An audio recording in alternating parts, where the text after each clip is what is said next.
Сәлеметсіңдер ме балалар? Мен Сағынбек Ермей Қасенұлы, Шығыс Қазақстан облысы Үржар ауданы Мақаншы ауылында орналасқан Найманбай атындағы орта мектебінің география пәнінің мұғалімімін. Балалар, бүгінгі біздің сабағымыз Қазақстан географиясы 9 сынып.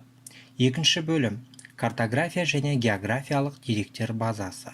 Сабағымыздың тақырыбы жерді қашықтықтан зерделеу әдістері деп аталады. Осыған байланысты бүгінгі сабағымыздың оқу мақсаты жерді қашықтықтан зерделеу әдістерін сипаттап, маңыздылығы мен ерекшеліктерін түсіндіреді деп аталады. Оқу мақсатына байланысты бағалау критерийлеріне тоқталатын болсақ, ол жерді қашықтықтан зерттеу әдістерін атай алады, жерді қашықтықтан зерделеу әдістерін қолдану аясын атай алады, жерді қашықтықтан зерделеу әдістерінің маңыздылығы мен ерекшеліктерін түсіндіреді. Бүгінгі біздің тақырыбымыз жерді қашықтықтан зерделеу әдістері. Енді жерді қашықтықтан зерделеу дегеніміз не деген сұраққа жауап берейік.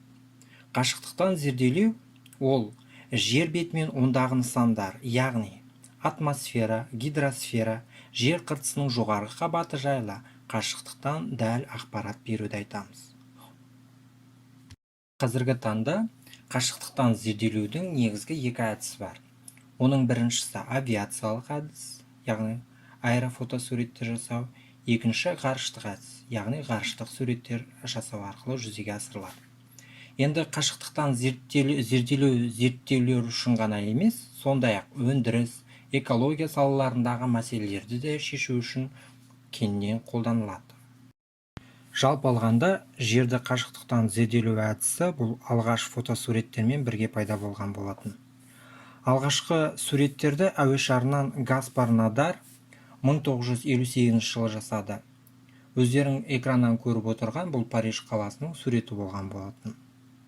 Балалар, біз білеміз, 20 ғасырдың басы бұл ғылыми жетістіктерге толы кезеңдердің бірі.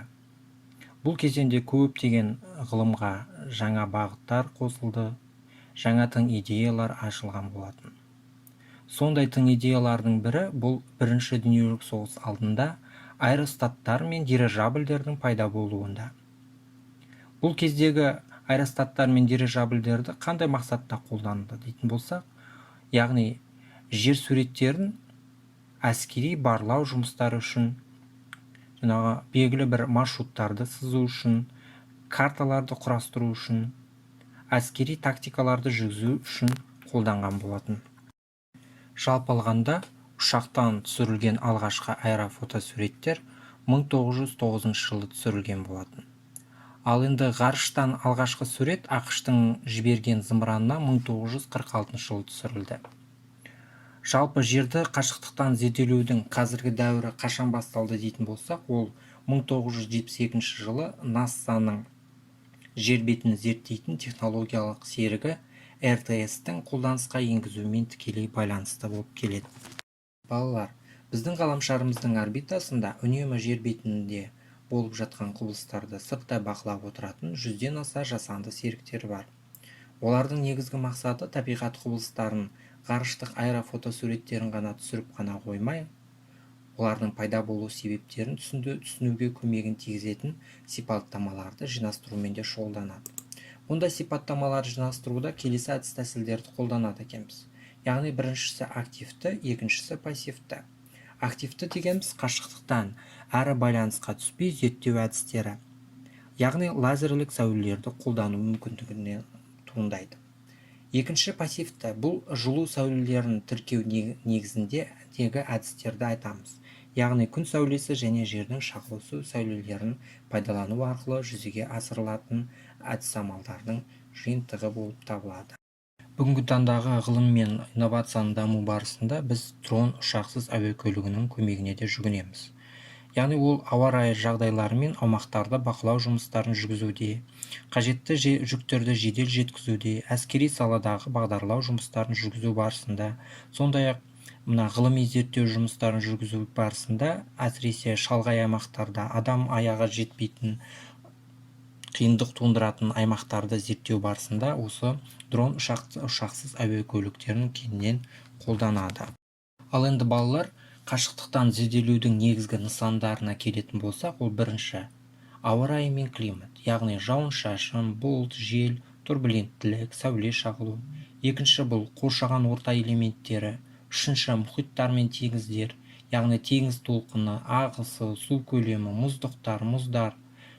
Төртінші жер беті, яғни өсімдіктер, геологиялық зерттеулер, ресурстарды зерттеулер жатады.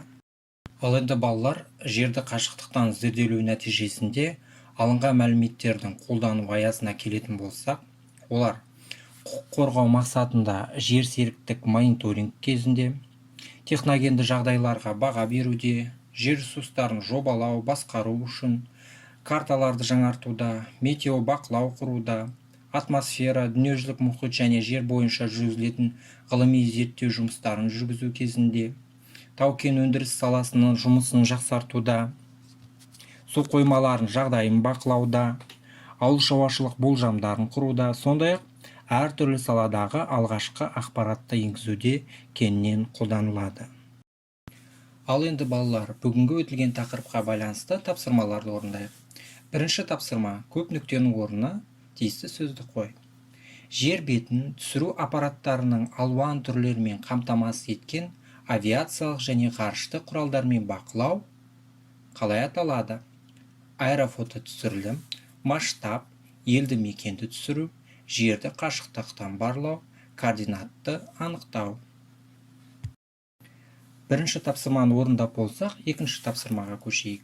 Берілген фотосуреттерге қарап отырып, жерді қашықтықтан зерделеудің қандай әдісіне жататынын анықтаңыз. Бірінші сурет және екінші сурет берілген. Үшінші тапсырмаға назар аударайық. Берілген тірек сызбаны толықтырыңыз. Қашықтықтан зерделеудің негізгі нысандары қандай? Балалар, тапсырмаларды тыңғылықты орындап болсақ, үй тапсырмасына назар аударайық. Бұл суретте не көрсетілген? Оны қайда қолданамыз? Осы екі сұраққа дәлелді жауап қайтарамыз. Ал енді балалар, бүгінгі сабағымыздың қорытынды бөліміне де келіп жеттік. Бүгінгі сабақта менің білгенім.